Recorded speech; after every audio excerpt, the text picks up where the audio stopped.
చిగురించబోతుంది. గొప్ప దినాలు నువ్వు చూడబోతున్నావు. నీ యేసుకు సమస్తము సాధ్యమే. గుడ్ మార్నింగ్ దేవుని ప్రియ కుమారుడు, గుడ్ మార్నింగ్ దేవుని ప్రియ కుమార్తె. Special good morning to you. దేవుని ప్రియ సంగమ, దేవుడు ఈ ఉదయం నీతో మాట్లాడబోతున్నాడు. సంతోషం కదా. ఈ ఉదయాన్న ఒక వ్యక్తి తాలూకు ఆలోచనతో లెగట్లే పైకి. ఒక వ్యక్తి కాదు నీతో మాట్లాడుతుంది, మొదట దేవుడు మాట్లాడుతున్నాడు. సంతోషం. నువ్వు ఎంచుకున్న రీతి బట్టి దేవునికి మహిమ. దేవుని మాటతో నువ్వు ప్రారంభించాలి అనుకున్న వ్యక్తివైతే నువ్వు దైవికంగా ఎదగడానికి ఇష్టపడుతున్నవాడు దానవు. దేవుడు నేను అత్యధికమైన ఆశీర్వాదాలతో ఆశీర్వదించునుగాక. బైబిల్ చెప్తుంది నీతిమంతుడి తల మీద ఆశీర్వాదాలు ఉన్నాయని. మనం చాలాసార్లు అనుకుంటాం, నేను ఆశీర్వదింపబడలేని వాడిని, నేను పనికిరాను, నేను చేతకాని వాడిని. దేవుడు అంటాడు నువ్వు అలా అనుకోవద్దు. కారణము, నీవు నీతిమంతుడు అయితే నీ తల మీద ఆశీర్వాదాలు ఉన్నాయి. ఏదైనా కొన్ని మాటలు నేను వివరించి చూపించడానికి ఇష్టపడుతున్నాను. నీవు నీతిమంతుడిని మర్చిపోవద్దు.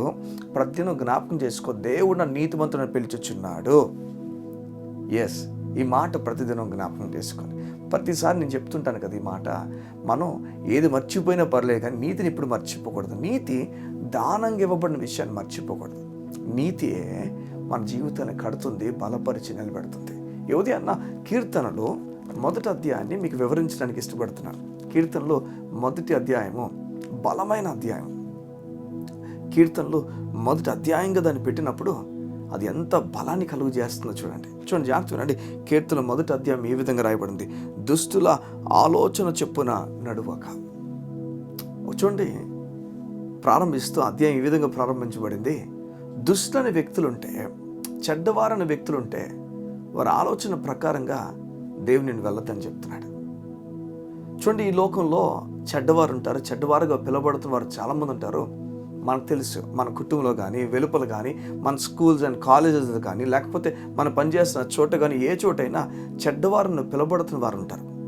బైబిల్ చెప్తుంది ఆ చెడ్డవారు ఆలోచన ప్రకారంగా నువ్వు వెళ్ళక, వారికి ఒకవేళ నీ జీవిత విషయాల గురించి ఆలోచనిస్తే దాన్ని పట్టుకుని నువ్వు వెళ్ళొద్దు.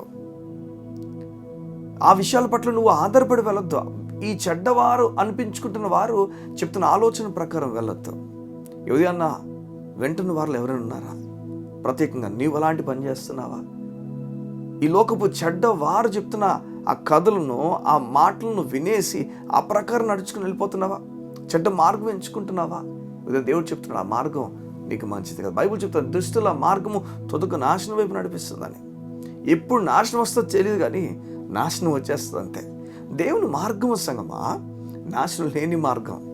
ఈ లోకము అనేకుల్ని, దేవుని ప్రజలు నాశనం చేసేసింది. వారు అనుకున్నారు ఈ మార్గం నాశనం చేసేస్తున్నామని. కానీ తుదకు వారు చనిపోయిన తర్వాత, ఈ లోకాన్ని అంతరించిపోయిన తర్వాత వారు పరలోక రాజ్యం వెళ్ళిపోయారు. వాళ్ళు నాశనం అవ్వలేదు, వాళ్ళు జీవంలోకి అడుగు పెట్టారు.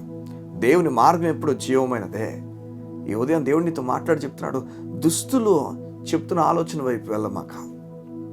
ఎవరు నడిపిస్తున్నారు ఈ మధ్యకాలంలో నిన్ను? ఎవరు నిన్ను ప్రోత్సహిస్తున్నారు? ఎలాంటి వ్యక్తి? పాపియా? చెడ్డ పనులు చేస్తున్నవాడా?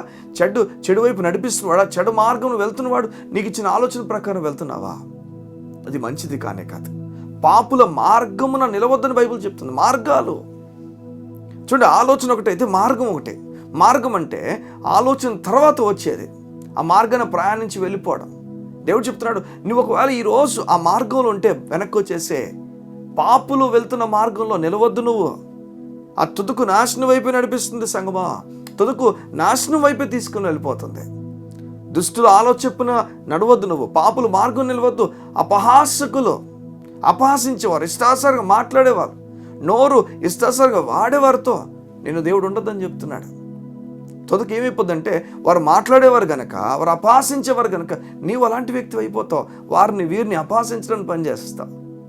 ఉదయాన్న దేవుడు నీతో మాట్లాడి చెప్తున్నాడు ఇలా ఉండొద్దు, ఇలాంటి వ్యక్తులతో నువ్వు కలవద్దు, ఇలాంటి వ్యక్తులతో నువ్వు ముందు సంచరించొద్దు అని దేవుడి లేఖనాలు చెప్తున్నాయి.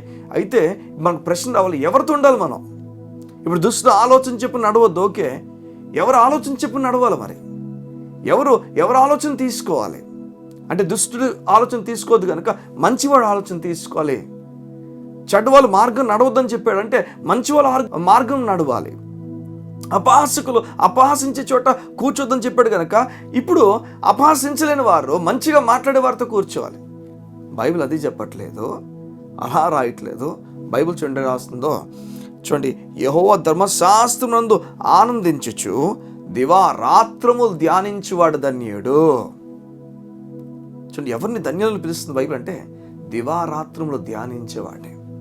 దేవుని వాక్యం దగ్గరికి రమ్మని దేవుడు పిలుస్తున్నాడు. ఈ ఉదయాన్న సగమా, ఈ ఉదయాన్న ఎవరెవరు ఆలోచనలకు పరిగెత్తుకుని వెళ్ళిపోతున్నావేమో, ఎవరెవరు మార్గంలోకి వెళ్ళిపోతున్నావేమో, అందరూ మాట్లాడుకున్న అపాసపు మాటలు మాట్లాడుతున్నావేమో, ఈ ఉదయం దేవుడు నిన్ను పిలుచుచున్నాడు. God is calling you this morning. దేవుడు నిన్ను పిలుచుచున్నాడు, చెప్తున్నాడు, కమ్ రా, జీవ జలపు ఊటల వైపు రా. దేవుడు నిన్ను ధ్యానానికి, దైవ ధ్యానానికి పిలుస్తున్నాడు. ధ్యానించే విషయంలో నువ్వు నిలకడగా ఉండాలని పిలుచుచున్నాడు. ఈ ఉదయం నిన్ను పిలుస్తున్నాడు ధ్యానించిన దివా రాత్రముల ధ్యానం గురించి. మనం ధ్యానిస్తే ఎంతసేపు ధ్యానిస్తాం చెప్పండి? 10 నిమిషాలు, 5 నిమిషాలు, ఇంకా కొంతమంది అయితే అసలు ధ్యానించడమే ఉండదు. కానీ ఆశ్చర్య విషయం ఏంటంటే దేవుడు మనల్ని పిలుస్తున్నాడు 1 గంట ధ్యానానికి కాదు, 2 గంటల ధ్యానానికి కాదు, దివా రాత్రుల ధ్యానానికి పిలుస్తున్నాడు. పగలు రాత్రి తేడా లేకుండా రోజంతా ధ్యానించే వ్యక్తిని పిలుచుచున్నాడు. రోజంతా ధ్యానించే వ్యక్తి గురించి దేవుడు చూస్తున్నాడు. యోధి అన్న దుష్టుల ఆలోచన చెప్పి నడవద్దని చెప్పిన బైబిల్ దేవుని ఆలోచన చెప్పి నడవమని చెప్తుంది. నీకు ఒకవేళ ఏం అర్థం కానప్పుడు దేవుని వాక్యం ధ్యానించమని చెప్తుంది. దేవుని మాట, దేవుని మాటతో నింపుకోమని చెప్తుంది. నీకు వస్తున్న కష్టంలో దేవుని మాటను చూడు. యేసయ్య కూడా అపవాది ఎదుర్కొన్నప్పుడు, అపవాది నువ్వు దేవుని కుమారుడైతే రాళ్ళు రొట్టెలుగా చేసుకొని తిన్నప్పుడు దేవుని మాటని వాడాడు. ఆయన ధ్యానించమని చెప్తున్నాడు ఈ ఉదయం దేవుడు. దేవుని వాక్యం ధ్యానిస్తావా? ఈ ఉదయం దివారాత్రులు ధ్యానించేవాడు నీటి కాలువల యారు నాటబడిన వాడై ఆకు వాడక తన కాలం ముందు ఫలమిచ్చు చెట్టు వల్ల ఉంటాడు. దుష్టు ఆలోచన ఎందుకు తీసుకున్నావు? ఫలం గురించే కదా, గొప్ప వ్యక్తిగా అవ్వడానికే కదా. అక్కడ లేదు, అక్కడ నాశనం ఉంది. ఇక్కడైతే దేవునికి మహిమ కలుగునుగాక. ఇక్కడైతే దేవుని మాట దగ్గర అయితే నీకు ఆశీర్వాదం ఉన్నదే. ఈ ఉదయం దేవుడు నిన్ను పిలుచుచున్నాడు. చెడు స్నేహం నుంచి బయటకు పిలుచుచున్నాడు. చెడ్డ లోకపు ఆలోచన నుంచి బయటకు పిలుచుచున్నాడు. చెడు మార్గం నుంచి బయటకు పిలుచుచున్నాడు. ఈ లోకపు వేచే సవాసం నుంచి నేను బయటకు పిలుచుచున్నాడు. దొంగతనం నుంచి బయటకు పిలుచుచున్నాడు. వ్యభిచారం నుంచి బయటకు పిలుచుచున్నాడు. మోహపు చూపు నుంచి, ఈ లోకపు దృష్టి నుంచి దేవుడు నిన్ను బయటకు పిలుచుచున్నాడు. ఈ లోకపు స్నేహాల నుంచి నిన్ను బయటకు పిలుచుచున్నాడు దేవుడు. దేవుని సేవకునిగా నిన్ను నేను పిలుచుచున్నాను. దివారాత్రముల ధ్యానానికి పిలుచుచున్నాను. దేవుడు నిన్ను ధ్యానానికి పిలుచుచున్నాడు. ఆయన మాటను లోపల వేసుకొని దాన్ని ఆలోచిస్తూ ముందుకు వెళ్ళాలి. ఎలా అబ్రహాం బయటకు వచ్చాడయా నిన్ను నమ్మి, దాన్ని ఆలోచించాలి. ఒక మాటను తీసుకోవడం మనం ఆలోచించాలి. దాన్ని నువ్వు ఎందుకు ఎక్కడ చెప్పేవాళ్ళగా? ఒకవేళ ఈ మాటకు అర్థం ఏంటి? మనం దేవుని దగ్గర ధ్యానం చేస్తున్న కొలది దేవుని ధ్యానం మన హృదయాన్ని పూర్తిగా బలంతో నింపుతుంది. కళ్ళు మూసుకుందామా? ఉదయం గురించి ప్రార్థన చేయడానికి ఇష్టపడుతున్నాను. మా ప్రియ పరలోకపు తండ్రి, నీ బిడ్డలు దివారాత్రపు ధ్యానానికి వచ్చుదురుగాక. దివారాత్రంలో నీ బిడ్డలు ధ్యానించుదురుగాక. బలమైన ధ్యానం నీ బిడ్డలు కలిగి ముందుకెళ్దురుగాక. నీ శక్తితో నీ బిడ్డలు నింపమని, నీ బలముతో నీ బిడ్డలు నింపమని యేసయ్య నామమున ఇది మొదలుకొని నీ బిడ్డలు నిత్యము నేను ధ్యానించునే ముందుకు వెళ్ళుదురుగాక. యేసయ్య నామమున ప్రార్థించున్నాను తండ్రి. ఆమేన్, ఆమేన్, ఆమేన్. ఈ ఉదయం దేవుడు నీతో మాట్లాడి చెప్తున్నాడు, దివారాత్రములు ధ్యానించు. God is calling you. దేవుడు నేను పిలిచొచ్చినాడు, మెడిటేషన్కి పిలిచొచ్చినాడు. God is calling you towards meditating his word. నా బిలీవ్ స్ట్రాంగ్, నమ్ముతున్నాను గొప్ప కార్యాలకి జరగబోతున్నాయి. నువ్వు ఆలోచిస్తుండగా దేవుని మాటను అలాగా ఆలోచిస్తుండగా నువ్వు ఫలిస్తావు. God bless you.